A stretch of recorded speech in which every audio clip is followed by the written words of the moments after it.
হৈছোঁ আপোনালোকক দেখি আৰু এৰেঞ্জমেণ্টটো যিটো খুবেই সুন্দৰ হৈছে। বিহুৱতীসকল আহি ফিল্ডত জমা হৈছেহি আৰু আনফালে ইয়াত স্কুলৰ শিক্ষকসকল বা মোৰ ইফালে জ্যেষ্ঠজন আৰু বিহুৱতী ইয়াত উপস্থিত হৈছেহি। সকলোকে আমি এয়া মিলনৰ সেতু গঢ়িছোঁ। মিলনৰ সমন্বয়ৰ নামেই হ'ল বিহু। সেইকাৰণে সদায় পুৰুষোত্তম দাসৰ গীতটি আমি বিহুৰ দিনাখন পতাকা উত্তোলন কৰোঁতে আমি সকলোৱে গাওঁ। কি গাওঁ? শ্ৰীময় অসমীৰ শীতল বুকুত উঠে উৎসৱৰ মধু আলোড়ন। পাইছানে তোমালোকে? পাইছানে এই গীতটি? পাইছানে? পোৱা নাই।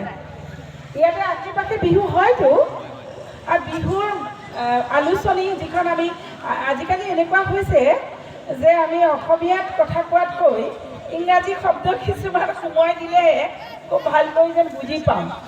আমাৰ যে বিহুৰ সম্পৰ্কত বিষয়ববীয়াসকলে যি আলোচনী উলিয়ায়, যিখন মেগাজিন উলিয়ায়, সেই মেগাজিনখনৰ প্ৰথম পাঠটোতে আচলতে বিহু যোনেই অনুষ্ঠিত নকৰক কিয়, অসমৰ উজনিৰ পৰা নামনিলৈকে যেনেকৈ যোনে বিহু অনুষ্ঠিত নকৰক কিয়, তাত একোখন আলোচনী বা মেগাজিন উলিয়াবই লাগে।